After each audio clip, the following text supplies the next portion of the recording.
In this segment of TFT University, we're going to talk a little bit about some of the different methods of injecting and applying foam, whether it be Class A foam, AFFF, or the new alcohol-resistant AFFF concentrates that we've been talking about in previous segments. Biggest thing that we want to talk about here is how to make, let's step back for a second. There's three real terms that you need to understand when you're working with foam applications. Foam concentrate, which is what's in the container. Okay, this is the foam concentrate. We're going to add that in some metered manner, in this case either through an eductor or by batch mixing or through an onboard foam proportioning system on the truck. We're going to add this to the water in some metered amount. We will make a foam solution. Okay, so we have concentrate, solution, and then by some amount of energy, either drawing air into it or beating the stream up, the solution up as it comes out the end of the nozzle, we're going to make a finished foam. So those are three terms that you hear me refer to in this segment: concentrate, solution, and finished foam. So in the first segment we're going to talk about here is batch mixing. Batch mixing is certainly a very, very easy way of making a foam solution. You can take a measured amount of foam, mix it into a porta-tank or a tank on a truck, and have a measured amount of foam and a good appropriate foam solution. Remember, 3%, 1%, 6%, or if Class A foam, 0.5% would be your mix ratios. So in this case, we're going to be talking about, let's say a 3x3 alcohol-resistant concentrate. Okay, you can measure that so many gallons into so many gallons of water to make your finished foam solution. In this case, then you can have foam literally coming from every discharge point on the fire truck's pump. So it could be run through a deck gun, through hand lines, through a portable monitor such as a blitz fire, literally any place that you want to put a foam application down. It's a very easy way of putting a lot of foam down without having to have a lot of foam injection equipment. One of the other more common ones that we run into a great deal that we also sell a tremendous amount of is the TFT foam eductor. Now the TFT foam eductor, we won't get into the components and how it works or the operational characteristics of it, but it does function very much like any other foam eductor does. It has to have about a 200 psi inlet pressure to make it operate properly. And then when doing that, you'll pick the percentage, matching the percentage up to the percentage of foam that you're picking up, and it will accurately meter that foam into the water supply, creating a foam solution for you. Now when working with eductors, what I will tell you is we probably get more phone calls on the TFT hydraulics hotlines about making foam through nozzles, and so many of them come back to things like that 200 psi inlet pressure, or not maintaining the eductor and keeping it flushed out, or having too much hose on the discharge side of the eductor, or mismatching of nozzles. There are so many key elements that you have to follow to make an eductor actually work properly and accurately. So for something that's actually so simple, you know, from design standpoint, with a venturi inside and a convergent and a divergent section, it's a very simple process of creating that low pressure zone, but all the other components, the operational components to go along with it, make it really tough for the thing to work properly. So there is quite a process, and this process is available when you can read any of our training materials on how eductors work, and PowerPoint programs and the training presentations that our field staff put on. So we can certainly help you with that. So when using foam eductors, if you keep a few basic things in mind, typically you'll always be very, very successful. There are some places that foam does not work well too. And from an application standpoint, as a sales professional, you need to understand how your customers are using it or not using it. So foam, especially an AFFF or an alcohol-resistant AFFF, is really designed to put a foam blanket down over a fuel in depth, a puddle, a pool of flammable liquids, and then that allows the chemistry in the foam to create some sort of a barrier for vaporization, so that if you have no vapors, if there's a source of ignition, you'll have no explosion and fire. So the pool or the fuel in depth is what we're looking at primarily. Now there's some places that foam does not work well. Certainly one is on some sort of a pressurized fuel fire, like a propane tank or something like that. It's really not designed to work there. Certainly your B foams are not designed to be very effective, either cost effective or environmentally effective on a Class A type fire. Even though they can be used for that, it's really the wrong tool for the wrong job. Also things like electrical fires. An electrical fire really is something burning with an electrical source. foam is really mostly water. So, I mean, it would be no different than if you put a fog pattern of a nozzle onto some electrical source. There's going to be an issue that comes up. And the other thing is a three-dimensional type fire where fuel may be dripping down or running down or something like that. I mean, this is typically where a dry powder extinguisher or a chemical extinguisher of some sort is going to be more effective in a three-dimensional type fire. So basic foam technology, there's almost a tetrahedron to make up a finished foam. You have to have water in some amount. You have to have your foam concentrate that will somehow be metered into it. There has to be air, but there also needs to be some amount of mechanical agitation. You know, this is what we refer to on our side of the world as the high energy and low energy delivery systems, or the nozzles and the foam attachments that we have. So many of you are familiar with a lot of our products, which we'll get into in other segments of TFT University. But the foam reductor, of course, is at the core, in many cases, of making the appropriate solution. One of the tools I use a lot for training, especially on foam applications, is the TFT Pro Pack. And I know a lot of you are familiar with the Pro Pack. I'm not going to get into the nuances of it right now, but like we talked about the adductor just previously, there is actually an adductor built in here that operates very much the same way our larger adductor does. Here's a proportioning knob on top, and it's doing basically the same function that the adductor does, or if you were to batch mix properly or use an onboard foam proportioning system. It's doing basically the same thing, but in a very scaled down. And this is what's nice about the Pro Pack. You can teach everything you need to teach for the entire TFT product line pretty much just in the components of the Pro Pack here. We have 3 sets of nozzles, and these nozzles very much correspond to the same sorts of things if we were using a full-size nozzle, a low expansion foam attachment, or one of our multi-expansion attachments, and they all kind of match up the same way. So to do some training and do a little demonstration, this is a perfect way of doing it. Now the smoothbore tip, of course, is not designed to make a lot of agitation, and if you remember, that's part of the foam tetrahedron.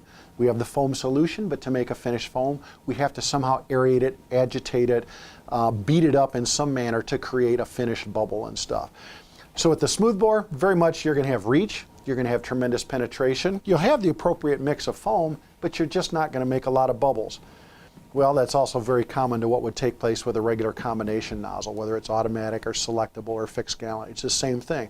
It's designed to have great reach, good penetration, but it's really not designed, you know, even as you get out into a fog pattern, there's not a tremendous amount of agitation or aeration that takes place. Now, certainly, you can aim it at the ground, just as we can do with this, and bounce it and aerate it a little bit more, but the nozzle itself is not designed to introduce a lot of turbulence or agitation. It's designed to have a good reach, good penetration, and a great straight stream. Now the low expansion tip, when added to the Pro Pack, as you can see, has some holes in it, so it is allowing air to be entrained into the solution as it comes through. And of course, with the tube here, there's a tremendous amount more of bouncing around and agitation and aeration that's going to take place. So very much like this tube is designed, this is virtually the same thing that you would have with a low expansion foam attachment that would just go on the end of the nozzle here. The performance that you see, the style, the quality of foam and the reach, it's very, very typical of exactly the same thing. So as you can imagine, you're not going to have the reach and penetration that you would have with just the straight stream, but at the same time, you're going to have a lot more aeration of foam. So while you give up some reach and penetration, you'll have the ability to kick up the expansion. Much wetter, a little bit thicker foam. We often will use the term expansion ratio. The expansion ratio is kicked up. We have many more bubbles. We're aerating a lot more air into it. So the same goes here. Now we have, you notice there's a lot more screen. There's a lot more things inside to agitate, to aerate, to create turbulence, to create restriction, to allow air to be drawn into the stream. So as you can imagine here with this type tip, or in the case here of the multi-expansion tip that would be attached to the end of any nozzle, again, you can see the screening inside. There's a lot of stuff to really beat it up, tremendous opening to add air into it. So in this case, just like with our MX attachments here, the medium expansion attachment here, you're going to give up a tremendous amount of reach and penetration, but what you will gain is a tremendous amount of bubble creation. So while your reach may only be 3 or 4 feet, your expansion ratio, maybe 2 to 1 here, 4 or 5 to 1 here, may jump up to 20 to 1 here. So you're going to have a tremendous amount of bubbles being created. So really the same concept that we use with the Pro Pack in teaching and showing how the foam is being made, you can translate to exactly the same thing here to working with the nozzles. So again, any nozzle, whether it be a fixed, selectable, or an automatic, they operate pretty much the same way, where you're going to have reach and penetration. The low expansion tip, you'll keep some reach, a little bit of penetration, but you're going to make a lot more bubbles. And the multi-expansion tip, again, you'll lose a lot of that reach, but you're going to make huge, huge volumes of bubbles. Now, one of the terms that you'll hear us use in future sessions with TFT University is multi-expansion. And the reason this has the term multi-expansion is because when attached to the end of one of our nozzles in straight stream, it blows pretty much through it very quickly, so you keep some reach, you have good penetration of the stream, and then as you change the fog pattern back and the stream widens out, it hits the screen more, you give up that reach and penetration, but you get a tremendous amount of foam coming through it. So the term multi-expansion often will be used here. So again, we'll put my little tool away here real quick, my little Pro Pack. Perfect training tool and the perfect tool for making small quantities of foam for motor vehicle accidents. Some of the other little tricks and tools that we have in our foam application arsenal include also the bubble cup, which you remember. Some of you may not have seen this. This is the Quadra Cup. We've taken the bubble cup concept of the head that pops out and creates a low expansion foam along with the selectable gallonage body of our Quadrafog series. So now we have a selectable gallonage tip that can be used and matched up to our Eductor series that offers the benefit of being a regular water combination nozzle, but also has the ability, without a foam attachment, of creating a low expansion type foam. As we get into bigger applications, as I mentioned in previous segments, a lot of interest in ethanol and flammable liquids has taken place. Sometimes there's reasons for a larger application. This is TFT's master foam nozzle, and you see very quickly it has a foam injection port in the side. There'll be a metering disc that goes in here, and then also really what this is, it's an eductor that's actually been integrated and built into the master stream itself. So it will draw the foam in, act just like an eductor, but much higher flows, 350, 500, or 750 gallons a minute. Now, everything we've talked about so far, including the Pro Pack, is pretty much what we call a low energy delivery system. We're taking advantage of the pressure and the water volume and the flow through the hose line and using up some of that energy as it comes down the hose line to agitate and aerate the foam. We also have a full line of what we call compressed air foam nozzles, or calf's force. Now, the calf's force nozzle we'll refer to often as a high energy delivery system. The reason for that is a lot of the energy is being added back in at the fire truck in the form of an air compressor, which is either driven with a separate engine of some sort or through a PTO drive off the truck itself. A little bit different operations, a little bit different hose handling characteristics. These are things that we won't get into in this series. But we just want you to be aware that there are nozzles designed specifically for these high energy delivery systems. Often it's recommended that the use of a smoothbore, in this case our VIT series, which has insertable different orifice sizes from 7/8, 15/16 inch, or 1.125" can be put in, or just the open bore itself can be used, which is an 1 3/8" bore by itself. These are often matched up to nozzles, much as this calf's force, which is a derivative of a nozzle we designed and developed for the Phoenix Fire Department for their operations with foam, which really allow you to operate in a water mode at about 75 psi, or a compressed air foam that runs at about 40 to 45 psi. Again, creating very little restriction for the foam coming out and allowing you to have a much drier type foam.